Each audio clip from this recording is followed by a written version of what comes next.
YouTube, Dawson Ryder here with a Ranger Academy update video. It's been a while since I've done one of these. As I stated previously, I'm only checking in on this when there's an important development in the lore and story, as my thoughts on each individual issue largely amount to being the same thing outside of whatever unique lore was introduced that week. I'm going to talk about the major reveal in this week's episode, that's just habit, in this week's review, in this week's issue, and then I'll talk just a little bit about my general thoughts about how the series has been going, which will kind of be echoing the same points, but just in case anyone's curious. So as you know, in this series, there's been this major weird mythology around all Green Rangers being seen as evil by the Ranger Academy, which is a little bit weird and not weird because obviously we know Green Ranger and evil stuff is tied together because of Green with Evil, especially to the general public, but I feel like most people know also that the lion's share of Green Rangers since him have just been normal main team members. In fact, there's only like 2 or 3, 4 like special 6 Green Rangers. Most of them are just run-of-the-mill team members. And so it was really weird to see that, and it made you think maybe they're just angling for this Tommy focus, but they're clearly, you know, incorporating lore from other seasons. So it was a little bit weird, but we finally get a reveal to why that happened.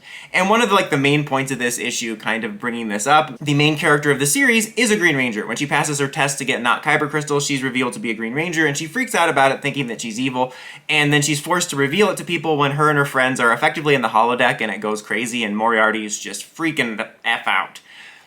And she has to morph and save them from Moriarty and reveals that she's the Green Ranger, which reveals it to the Academy, and then as a result, kind of all the secrets come out. I mean, her friend Tula or Lula, I always forget which one it is because she reminds me so much of the character from High Republic Adventures, probably because this series is very similar to High Republic Adventures in style, like in terms of both the writing and the art. But anyway, she had a sister that was a Green Ranger, and she had broken into the Green Ranger campus, and we already knew that, and they just kind of share that information with the Academy. But we do get the major reveal as to why the Green Ranger stuff is considered evil, and how it ties back to our main character's dad. So it turns out a while back, the green spectrum of the grid was infected by Dark Spectre, and caused someone to be corrupted, and they say once someone's corrupted, they can't come back from it, and there is something I want to put a pin in with that, which may be just some crazy conspiracy theory stuff.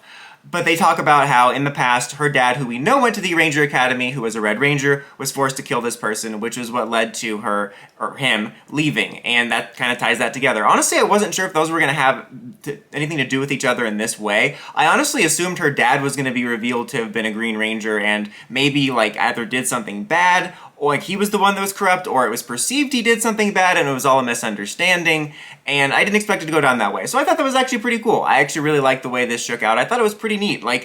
They kind of revealed all the main mysteries we've been going on right now about why the Green Ranger is considered corrupt, why the dad was involved. It did bring questions up, but kind of larger questions about the continuity, because as we know, the Darkest Hour event is going on right now, where Dark Spectre is infecting the grid and it affects all Rangers through time and space, through the multiverse and at different points in time, as we see. But they've never stated or hinted that this is being affected by that in the way that Shattered Grid had storylines going on in the Go-Go Power Rangers comic when it was happening, and even Hyperforce. So it doesn't seem like it's a connected comic event type thing like Shattered Grid did or Marvel or DC did, and it just leaves me curious if this is meant to connect to what's currently going on with Darkest Hour, especially since we have this weird place in the timeline that this takes place where we still aren't 100% sure how and why Ranger Academy was set up, and they have Rangers being able to visit all throughout time, and it seems like this takes place during a time either before or after the Darkest Hour event even happened. So I'm really curious to see if they fit that in, and if they don't, if they're able to sort of have this story evolve and answer the questions and kind of answer how it fits in without directly tying it in. But it definitely made me curious about that. But I really did enjoy that beat. Now, something that is a little bit conspiracy theory-ish is they talk about how her dad's name is Rianth, which I didn't know. I thought that her name was just like her dad.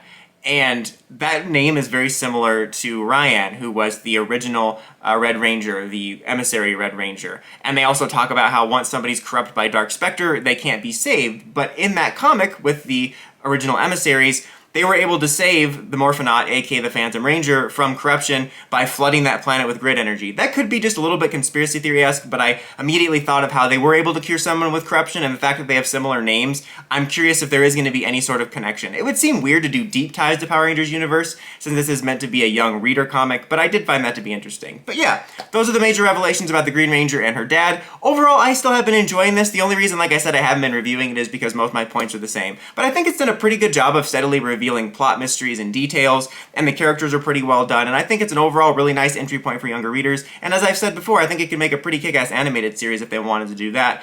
But yeah, I really do enjoy this. It's not like the best thing ever, but I think it's pretty fun. I enjoy it, and I've enjoyed the kind of mysteries and the reveals, and I've enjoyed the unique lore. But if you guys are reading this, what do you think? Do you think they'll connect it to Power Rangers universe? Do you think it's going to be connected to Darkest Hour at all? Let me know in the comments as always. Until next time, don't forget to like, comment, subscribe, and climb the steps and ring that bell to get notifications for my videos. Dawson Ryder, signing out.